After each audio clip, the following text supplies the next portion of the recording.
Senhor Jesus Cristo, quando oramos por vocês, pois temos ouvido falar da fé que vocês têm em Cristo Jesus e do amor que têm por todos os santos, por causa da esperança que lhes está reservada nos céus, a respeito da qual vocês ouviram por meio da palavra da verdade, o evangelho que chegou até vocês.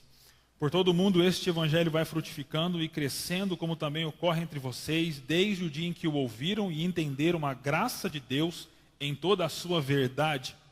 Vocês o aprenderam de Epáfras, nosso amado cooperador, fiel ministro de Cristo para conosco, que também nos falou do amor que vocês têm no Espírito.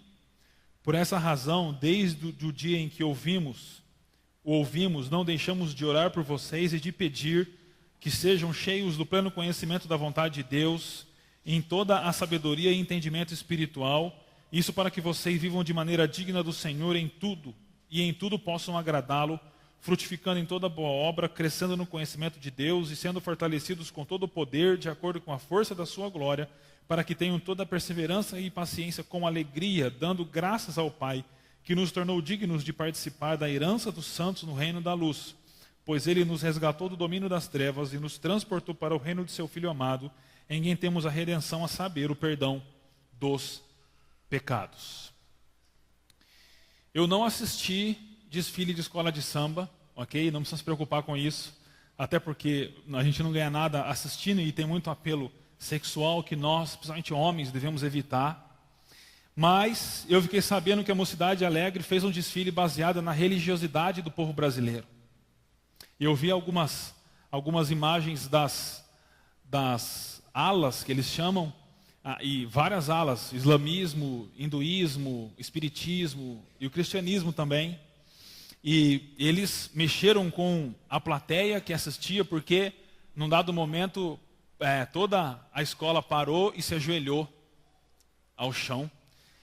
E eu li o samba enredo deles, e o samba enredo deles fala sobre a fé do brasileiro, como o povo brasileiro é religioso, e também trata algumas coisas de misticismo, de azar, por exemplo, de gato preto que passa na sua frente, passar debaixo da escada e outras coisas assim.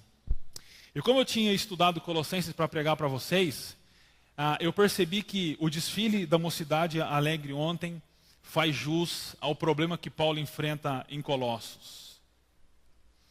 Que o grande problema em Colossenses não é a negação de Jesus Cristo, nem a negação da fé cristã, mas é somar à fé cristã outros apetrechos, outras manifestações, fazer aquela salada de frutas que foi o desfile ontem e que é a religiosidade brasileira, e dizer, é assim que funciona a coisa. Esse é o grande problema. É quando soma-se coisas, soma-se crenças, soma-se rituais a Jesus Cristo, faz uma mistura e apresenta isso como a fé verdadeira. Porque para nós, cristãos autênticos, se há algo que nós não abrimos mão é da exclusividade da nossa fé em Jesus. E tudo aquilo que é acrescido a Jesus, nós não aceitamos. E esse é o problema de Paulo lá em Colossos. Muita gente, muitos estudiosos cunharam a expressão heresia de Colossos para se referir ao problema que a igreja em Colossos, a igreja dos Colossenses, enfrentava. Heresia é quando é uma ideia que é desvirtuada, sai do ramo central, né? Ela se torna uma ideia estranha. Isso que é uma heresia. Então foi cunhado pelos estudiosos a expressão heresia de Colossos. Por quê? Pelo que Paulo escreve e pelos estudos que muitos já fizeram, em Colossos havia uma prática religiosa que era peculiar daquele local, sendo promovido e influenciando muitos da igreja. E que prática era essa? Essa prática era uma mistura de judaísmo, de paganismo, de cristianismo, de gnosticismo e de filosofia grega. Judaísmo porque haviam sinagogas lá em Colosso e a força dos judeus era muito forte. Paganismo porque a maior parte da igreja dos colossenses, se não ela toda, era formada por pessoas oriundas do paganismo, que tinham práticas pagãs. Cristianismo porque era uma igreja que fora plantada pelo ministério de Epáfras, como nós lemos aqui no texto. Um servo fiel que foi alcançado pelo evangelho, provavelmente em Éfeso, na pregação de Paulo, narrada em Atos 19, e depois ele foi para lá, e ele pregou o evangelho, e ele plantou uma igreja lá. Então tinha também o cristianismo. Gnosticismo, na verdade não o gnosticismo em sua forma como ele vai surgir no século 2 e 3, mas um gnosticismo incipiente, a gente vai tratar um pouco melhor disso hoje, mas o gnosticismo é a ideia de que há pessoas especiais que recebem revelações especiais e só assim essas pessoas conseguem ser salvas. E essa talvez é a maior influência nessa heresia de Colossos. E a gente vai tratar disso. E filosofia grega, por se tratar de uma cidade grega, da influência grega, uma filosofia marcada principalmente pelo dualismo entre o que é matéria é ruim e o que é espiritual é bom. E por isso muitas práticas são condenadas, outras são desprezadas lá em Colossos. Essa é a tal da heresia de Colossos, esse é o problema que Paulo enfrenta lá. É interessante que essa heresia não nega a fé em Cristo. E esse é um problema. Porque quando algo nega a fé em Cristo, fica mais claro da gente ver. Né? E aí a gente já dá um passo atrás. O problema é quando não se nega a fé em Cristo, mas é acrescida a fé em Cristo outras coisas. Esse é um problema. Essa heresia também falava de revelações especiais, ou seja, pessoas especiais também, como está aí, recebiam revelações especiais e assim elas eram salvas. Ou seja, essa heresia também gerava uma divisão entre os seus adeptos, de pessoas especiais e de pessoas comuns. E a ideia dessa heresia, com uma forte ênfase do gnosticismo, é mais ou menos a seguinte. Eu sou terrível de desenho e eu tentei fazer um negocinho simples para tentar explicar para vocês. No céu está Deus. E na terra estamos nós, seres humanos.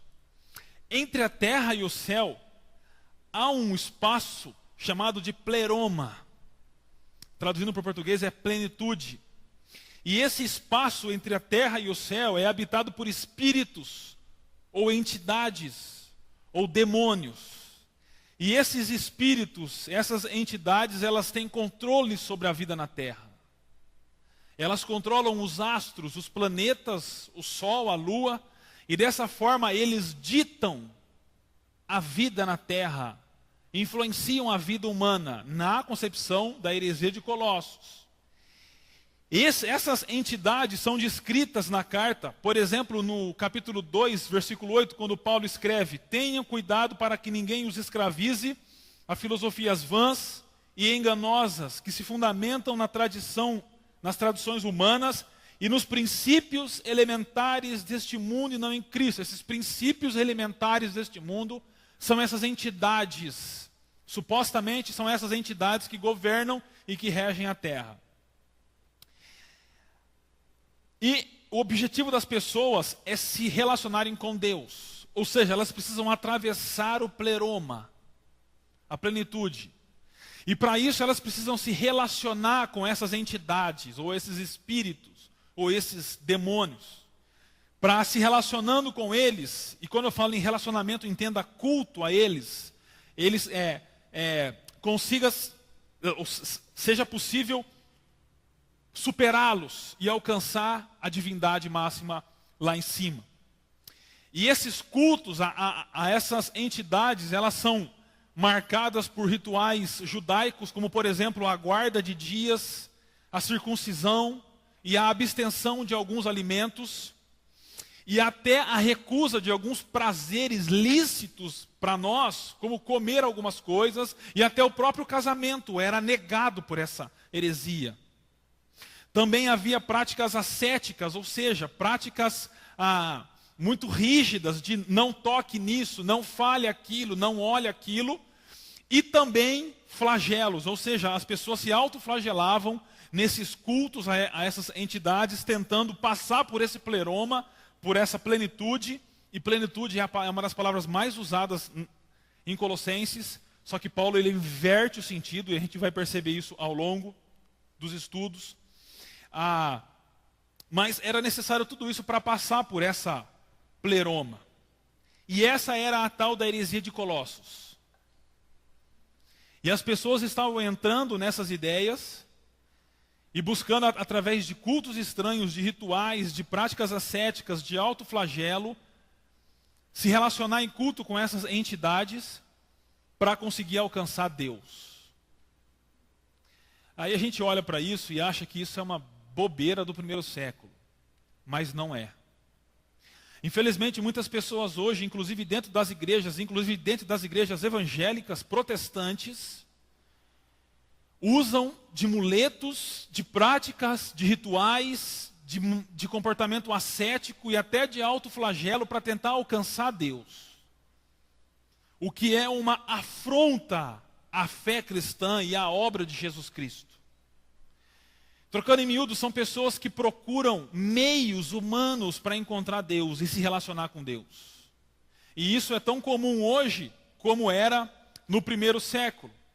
Pessoas andam em busca de revelações e de conhecimentos especiais, de experiências estáticas e desprezam a palavra de Deus. Pessoas têm Cristo e mais alguma coisa e caem no erro do legalismo, achando que precisam cumprir regras e mais regras para alcançar a divindade. Ou pessoas que têm uma prática mística de uma espiritualidade distorcida, completamente estranha à palavra de Deus. Ou pessoas que procuram uma vida ascética, uma vida longe de todos os prazeres do mundo, quando muitos prazeres são dados por Deus, ilícitos.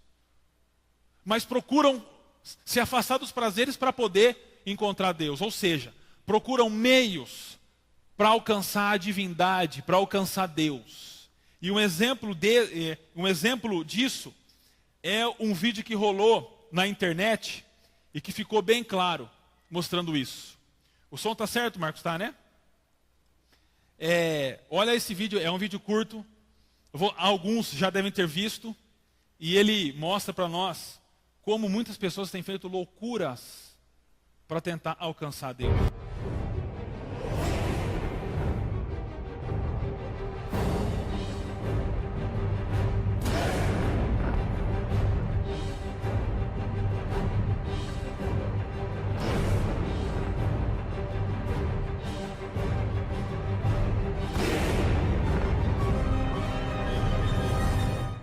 Nós estamos em cima do caminhão do Corpo de Bombeiros do Estado de Minas Gerais, aqui carregando a Arca da Aliança, a Arca de Deus, a presença máxima do poder de Deus. A Arca da Aliança representa a presença de Deus e nós vamos levá-la para o altar do Templo dos Anjos, para o altar de Deus, a Arca da Aliança, onde a presença de Deus vai chegar. Milhares de pessoas estão nos aguardando para este feito histórico, pastor Fernando. Nós estamos em cima do caminhão do Corpo de Bombeiros, levando a Arca de Deus, a Arca da Aliança, o símbolo máximo da presença de Deus. Quando a Arca de Deus, esta Arca, entrou na casa de Obed-edom, Deus resolveu a causa impossível dele. E nós estamos aqui em cima do caminhão do Corpo de Bombeiros. Nunca nenhuma igreja fez esse ato de fé no estado de Minas Gerais. E lá vamos nós, estamos indo, levando a Arca de Deus para o Templo dos Anjos, atravessando as avenidas de Belo Horizonte, meus amigos, nesse ato de fé. A presença de Deus está chegando, pessoal.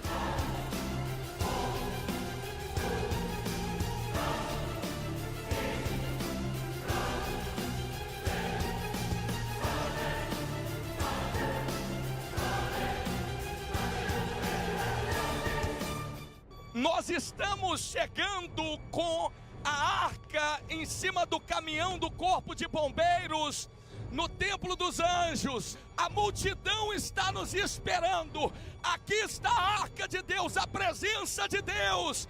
chegando no meio do seu povo para resolver a causa impossível, para Deus dar vitória. Em nome do Senhor Jesus, estamos chegando, pessoal. Estamos chegando aí, pessoal. Está chegando a arca, está chegando a presença de Deus.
Vou te dar 30 segundos para você encher o céu de glória e de aleluia.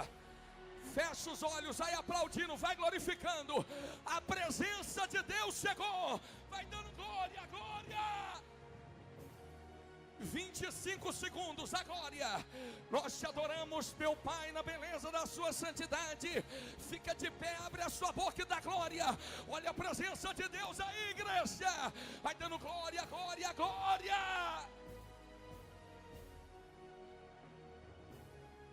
Levanta as suas mãos para o Pai. Diga bem forte: Pai, eu te amo. Corrente das causas impossíveis na fé de Obed-Edom. Eu não sei se você gosta dessas coisas ou acredita nessas coisas, mas uma expressão define isso. Sabe qual que é? Anticristo. Isso é anticristo. Por que é anticristo? Porque a arca entra no lugar que é de Jesus na igreja. E você vê aspectos do judaísmo, você viu um caboclinho com um manto e com um chofar. A igreja chama Templo dos Anjos, são entidades. Então, queridos, a heresia de Colossos existe hoje. E muita gente usa muleta para alcançar Deus. Usa a arca para alcançar Deus. E tudo isso, mais uma vez eu volto a dizer, você pode gostar ou acreditar, mas à luz da Escritura, principalmente do Novo Testamento, isso é anticristo, porque tira Cristo do lugar dele na igreja. Mas pastor, é a igreja, ele falou um salmo, ele falou em louvar a Deus. Isso qualquer um faz. Isso qualquer um faz. Mas colocar uma arca da aliança, que sumiu do templo, que só o Apocalipse fala que está lá no céu, e substituir pelo que Cristo fez na cruz, é uma atitude anticristã. Então, diante disso, o que nos resta? Aprender o que Paulo ensinou aos Colossenses, para ter uma fé vigorosa em Jesus Cristo, e abandonar, se for o caso, toda muleta ou todo ritual que não provém da nossa fé. E por isso a gente vai entrar para o texto agora. Paulo começa a carta do jeito como ele sempre começa, e do versículo 3 ao versículo 8, ele faz uma ação de graças pelos colossenses, fala da fé que eles têm, fala que eles têm uma fé que é prática, e é uma ação de graças então, e ele diz que o evangelho está sendo pregado, está alcançando pessoas no mundo todo. Quando ele fala mundo todo, é o mundo da época, primeiro século, né? Então ele vem, a partir do versículo 9, ele diz os motivos de oração dele pela igreja, motivos esses que são desafios também para a igreja, e a gente vai ver ao final esses desafios, e ele termina esse bloco com o que eu vou começar com vocês. Por que nós não precisamos de nenhuma arca da aliança? Por que nós não precisamos de nenhum ritual, de cultos a entidades para alcançar Deus? Por que nós não precisamos de absolutamente nada dessas coisas? De práticas ascéticas, de autoflagelo, de gnosticismo, de paganismo. Porque nós não precisamos de absolutamente nada dessas coisas. Paulo responde em 2 versículos para nós, 13 e 14. Ele diz: pois ele nos resgatou do domínio das trevas e nos transportou para o reino do seu Filho amado, em quem temos a redenção, a saber, o perdão dos pecados. O apóstolo Paulo, ele faz uma análise rápida do passado e do presente dos colossenses. Ele diz: antes vocês estavam presos, escravizados aos domínios das trevas, ou melhor, ao domínio das trevas. Essa é a situação de toda pessoa sem Jesus. As pessoas estão escravizadas ao domínio das trevas, ao império das trevas, ao diabo e os seus anjos. O diabo não é brincadeira, e ele existe de verdade, e ele é uma pessoa má, maligna, terrível, desonesta, que o desejo dele é pegar cada um de nós aqui e esmagar até o final e nos conduzir para o inferno. Esse é o desejo dele. E todas as pessoas, depois da queda no Éden, estão terrivelmente escravizadas ao império das trevas, ao domínio das trevas. Essa é a situação de todas as pessoas quando nascem, escravizadas ao império das trevas. E não há como sair, não há solução humana, não há prática humana para isso, não há nenhum ritual, nenhuma muleta para a gente sair do império das trevas, porque nós somos escravizados. Então o Pai, quando fala ele no versículo 13, o Pai faz algo que só ele poderia fazer. Ele nos livra do império das trevas e nos transporta para o reino do seu filho, o reino do seu Filho amado. É isso o que o Pai faz, como diz o versículo 13. Pois ele nos resgatou do império das trevas e nos transportou para o reino da luz. Ou seja, o Pai nos livrou da escravidão e nos trouxe para o reino de Jesus. O Pai mudou a nossa situação. O Pai fez algo que ninguém poderia fazer. O Pai nos tirou da escravidão e nos trouxe para o reino de Jesus Cristo. Foi isso o que Deus fez. Agora, como é que ele fez isso? Como é que isso acontece? Como é que isso aconteceu na verdade? Versículo 14. Em quem temos a redenção, ele fala, no reino do seu Filho amado. É o final do versículo 13. O 14.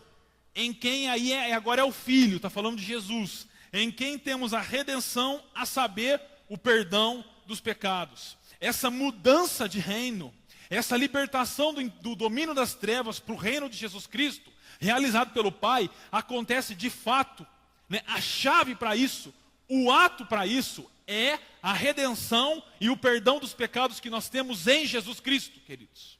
Quando fala de redenção, redenção é pagar para livrar alguém. Então nós estávamos escravizados ao domínio das trevas, nós éramos escravos e alguém foi e pagou por nós. Pagou nos libertando. Pagou para que fôssemos livres do domínio das trevas. E é aquilo que Jesus mesmo fala no Evangelho de João. Portanto, se o Filho os libertar, vocês de fato serão livres. Jesus é aquele que nos liberta do domínio das trevas e nos conduz para o reino da luz. Além disso, ele fala sobre perdão. Perdão aqui, todos nós sabemos que é o perdão dos pecados, porque o que nos mantinha escravizados ao domínio das trevas eram os nossos pecados, as nossas ofensas a Deus. E Jesus é aquele que morreu por nós e cancelou todo escrito de dívida contra nós. O que Paulo fala na própria carta aos Colossenses, capítulo 2, versículos 13 a 14, que para mim é um dos textos mais viscerais que a Bíblia tem. O apóstolo Paulo simplesmente diz o seguinte: quando vocês estavam mortos em pecados e na incircuncisão da sua carne, ou seja, escravizados ao domínio das trevas, Deus, o Pai, os vivificou com Cristo. Ele nos perdoou todas as transgressões e cancelou a escrita de dívida que constava em ordenanças e que nos era contrária. Ele a removeu, pregando-a na cruz, e tendo despojado os poderes e as autoridades, olha aí as entidades do pleroma aí, autoridade, fez deles um espetáculo público, triunfando sobre eles na cruz. O que Paulo está dizendo é o seguinte: o que trouxe vocês do reino das trevas para o reino da luz foi Jesus Cristo morrer na cruz por vocês. A morte de Cristo na cruz por nós é o que nos liberta e o que nos perdoa, é o que eu preciso mais. O que eu quero mais? Para quem ir atrás de muleta, de rituais, de ascetismo, de autoflagelo, de conhecimentos especiais, se Jesus Cristo morreu por mim na cruz, me libertou e me perdoou? Eu preciso do que mais para me relacionar com Deus ou para me reconectar com Deus? É por isso que nós não precisamos de absolutamente mais nada e ninguém, queridos. Não precisamos de muleta espiritual. Nós precisamos só de Jesus Cristo. Só dele. E muitas vezes nós estamos vivendo uma fé cristã cheia de muletas. E Colossenses vem e ele dá um bico nas muletas que nós temos e nos faz andar só em Jesus Cristo. Eu não preciso de mais nada. Eu não preciso de cultuar entidades. Eu não preciso de passar pelo pleroma para alcançar Deus. Por quê? Porque Jesus já fez isso por nós. Essa é a nossa fé. Essa é a fé bíblica. Essa é a fé do Novo Testamento. Essa é a fé apostólica. Nós não precisamos nem de nós mesmos para chegar até Deus. Porque às vezes nós nos atrapalhamos. Nós precisamos é confiar única e exclusivamente em Jesus Cristo. Porque Ele nos trouxe perdão e libertação. E às vezes nós somos cristãos há muitos anos e a gente acha que a gente vive só por Jesus, mas se a gente analisar nossa vida, nós podemos encontrar várias muletas. Eu não faço isso e isso para ser salvo. Ou eu faço isso e isso para ser salvo. Deixa eu dizer uma coisa para você. Nada do que você faz ou deixa de fazer pode substituir o que Jesus fez por você na cruz. Absolutamente nada. Mas pastor, tem coisa que eu não devo fazer. Tem, e você faz pela sua consciência, mas não para ser salvo. Porque não é deixando de fazer essas coisas que você vai ser salvo. Sabe por que você vai ser salvo? Porque Cristo morreu por você. Não é fazendo coisas, mas pastor, tem coisa que eu tenho que fazer. Tem porque você é um cristão e tem a sua missão. Mas não é porque você faz essas coisas que você será salvo. Porque essas coisas não podem te salvar. Deixar de fazer aquilo, deixar de ser assim, ou ser assim, fazer essa... São coisas que nós devemos fazer e outras que nós devemos deixar de fazer, mas entenda definitivamente, isso não tem peso nenhum na sua salvação. Se for usado como muleta, está na hora de você largar a muleta e confiar só, absolutamente só, em Jesus. E aí Paulo vai orar pelos cristãos. E as orações de Paulo são desafios. E o primeiro motivo de oração de Paulo, e que é um desafio para a igreja, é que ele ora pedindo para que os cristãos de Colossos transbordem do pleno conhecimento de Deus, ou melhor, do pleno conhecimento da vontade de Deus. Versículo 9. Esses desafios, eles formam a nossa resposta a Deus. Se Cristo morreu por nós, nos libertou e nos perdoou, agora nós temos respostas a serem dadas a Deus pelo que Cristo já fez por nós. E a primeira é transbordar do pleno conhecimento da vontade de Deus. É interessante que pleno aqui é pleroma. E conhecimento é a palavra gnose, da onde sai o gnosticismo. Sem dúvida alguma, Paulo confronta a heresia, porque ele diz que o pleno conhecimento da vontade de Deus não é conquistada prestando cultos através de práticas estranhas às entidades do pleroma, mas é por aquilo que Jesus Cristo fez pelos cristãos na cruz. Dessa maneira, nós temos pleno conhecimento da vontade de Deus.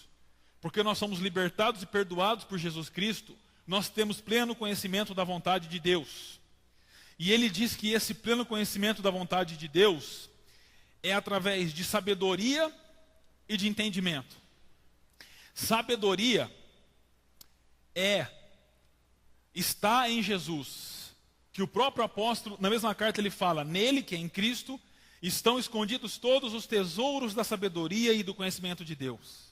E mais para frente, no capítulo 3, versículo 16, ele diz assim, habite ricamente em vocês a palavra de Cristo, ensinem e aconselhem-se uns aos outros com toda a sabedoria.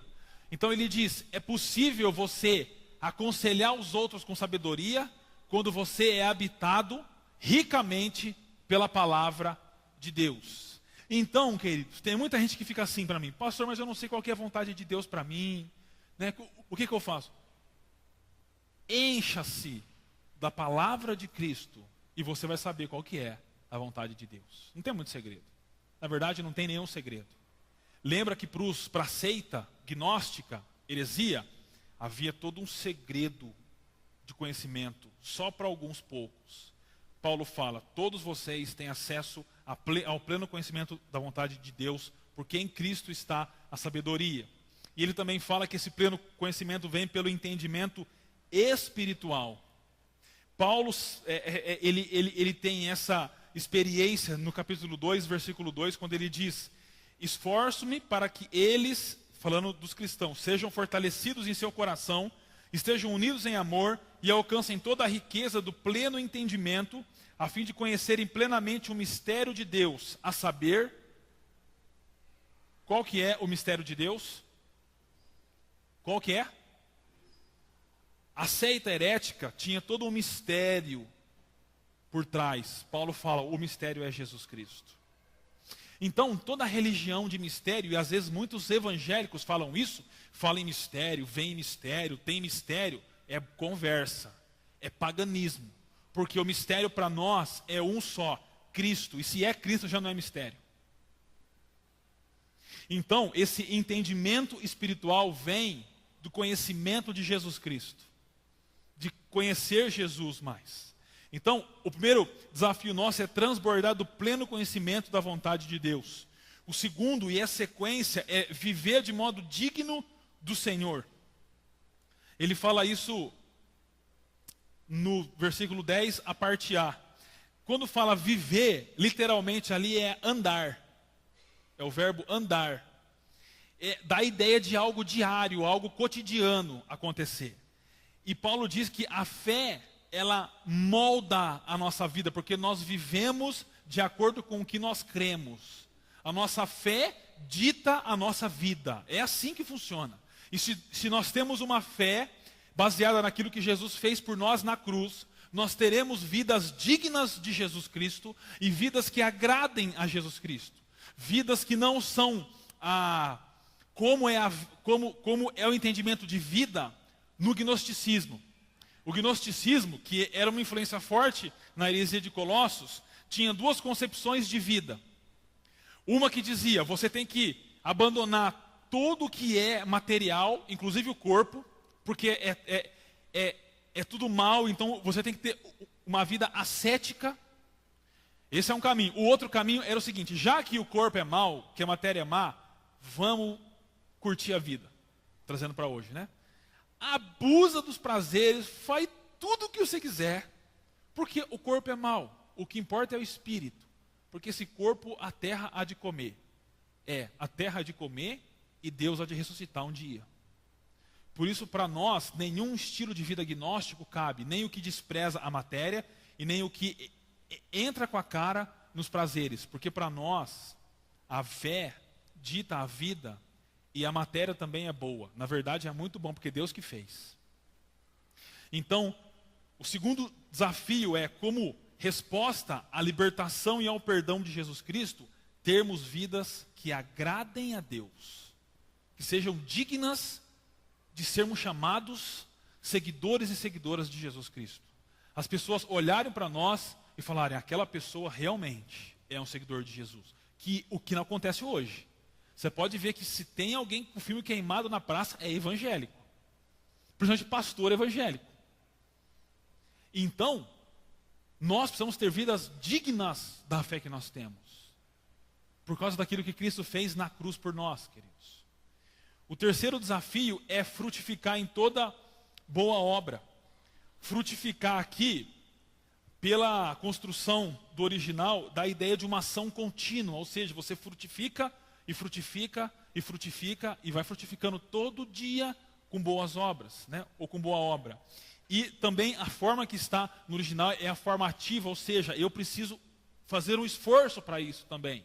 Então, pessoas que têm pleno conhecimento da vontade de Deus e que têm vidas dignas, conseguem frutificar em boas obras, né? Ou boa obra. E pela palavra que Paulo usa, frutificar, sem dúvida alguma ele faz referência ao que ele chama lá em Gálatas de fruto do Espírito. Mansidão, longanimidade, paciência, aquelas coisas. Nossas vidas devem frutificar. Por quê? Porque Jesus nos libertou e nos perdoou. Não precisa de mais nada para isso. Acho que é o quarto desafio. O quarto desafio é crescendo no conhecimento de Deus. Agora note que é no conhecimento de Deus, não no conhecimento da vontade de Deus. É no conhecimento de Deus. Aqui, pela estrutura do original, é a forma passiva. Ou seja, não é algo que nós conseguimos, mas é algo que vai acontecendo dentro de nós. E note que, mais uma vez, Paulo trabalha com gnose, conhecimento. O conhecimento no gnosticismo e na heresia de Colossos era dado a pessoas especiais. Paulo fala, vocês têm acesso ao conhecimento de Deus. E é uma ação contínua também, ou seja, dia após dia nós vamos sendo conduzidos num crescimento do conhecimento de Deus. Isso significa, queridos, que nós precisamos todos os dias avançar no conhecimento de Deus. Hoje eu devo conhecer Deus mais do que ontem. E amanhã eu devo conhecer Deus mais do que hoje.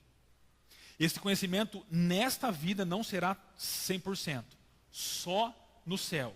Mas eu preciso gradativamente crescer nesse conhecimento. Se acontece estagnação, tem alguma coisa errada aí.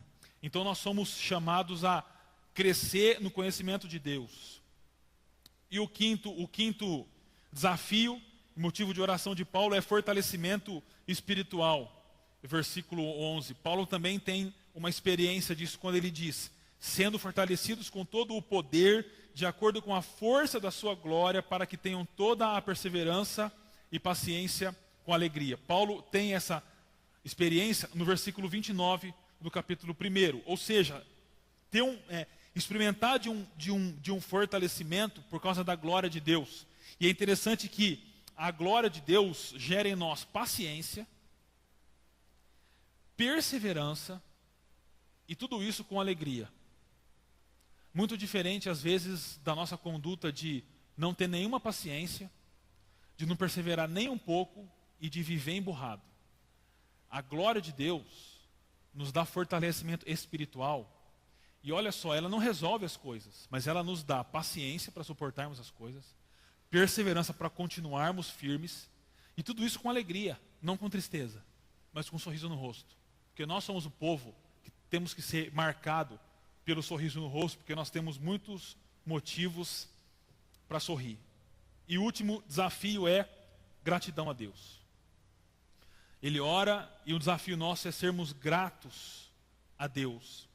E é interessante que Paulo diz que nós devemos dar graças ao Pai, que nos tornou dignos de participar da herança dos santos no reino da luz. Luz também era uma palavra, é um termo muito forte no gnosticismo. A luz era algo muito buscado pelos gnósticos a todo custo. Paulo lhe diz assim, vocês que estão em Cristo, já receberam a herança e já estão na luz. Vocês não precisam de nada disso. Porque Deus os colocou na luz. na herança dos santos. Vocês não precisam de nada disso. Deus já colocou vocês onde vocês deveriam estar. Isso significa que nós temos muitos motivos para agradecer a Deus. Então aqui, queridos, eu vou concluir, mas antes de concluir,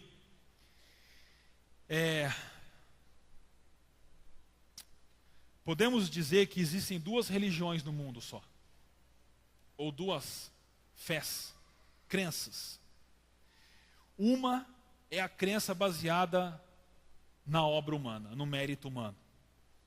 Se você juntar todas elas, inclusive a heresia de Colossos, a base delas sempre é algo que nós precisamos fazer ou deixar de fazer para conquistarmos Deus, para conquistarmos acesso a Deus. A palavra religião vem de religar, né? O ato de religar Deus e nós.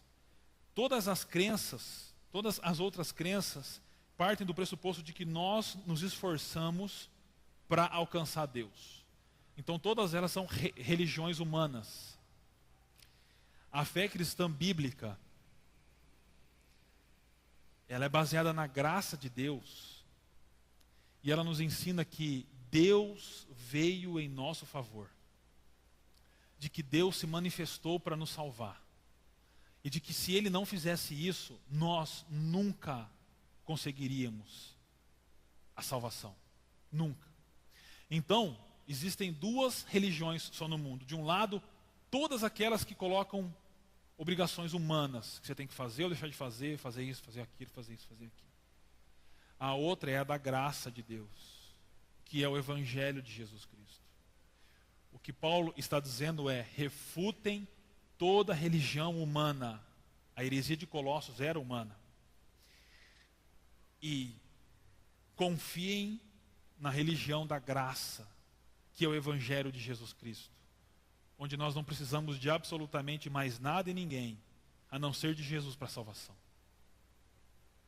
O que me entristece é que muitas vezes cristãos vivem uma vida medíocre e pequena porque vivem uma fé cristã baseada em méritos humanos. Isso é uma tristeza, porque é pesado, é chato, a gente nunca consegue aquilo que a gente quer. O convite de Colossenses para nós é definitivamente não confiarmos em mais nada e ninguém, inclusive em nós mesmos, para nossa salvação, mas depositarmos toda a nossa confiança e esperança não em um conceito, não em um dogma, não em uma ideia, não em uma instituição, mas em uma pessoa. E essa pessoa é Jesus Cristo, o Filho de Deus. Eu vou morrer pregando isso, mas eu nunca vou me arrepender de pregar que Jesus é a nossa única solução. Não há outros meios, não há outros métodos, não há outra saída, não há outros caminhos. Só Jesus Cristo, porque Ele é supremo e suficiente para nós. E aqui eu encerro reafirmando a supremacia de Cristo. Ele é soberano sobre todas as coisas, absolutamente sobre todas as coisas. Reafirmando também a suficiência de Cristo. Nós não precisamos de absolutamente mais nada, mas só Jesus já nos é suficiente para tudo. Só Jesus já nos é suficiente. E o que nos resta agora, queridos, é depois de experimentarmos e de sermos salvos por esse Jesus, é termos uma vida que responde a essa fé. Uma vida de conhecimento de Deus, de vida digna, uma vida que frutifica, uma vida de gratidão, uma vida que agrade a Deus. Mas essas coisas, esse estilo de vida não é para sermos salvos, mas é porque nós já fomos salvos. Dá para entender a diferença? Eu não pratico essas coisas para ser salvo, mas eu vivo porque eu já fui salvo. Para ser salvo é espírita. Nós não somos espíritas, mas porque nós fomos salvos, eu vivo a vida que eu que a Bíblia me ensina a viver.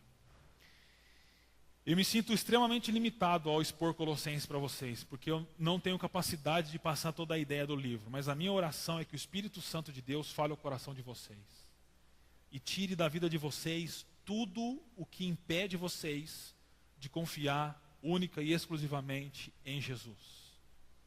Essa é a minha oração. Em nome de Jesus.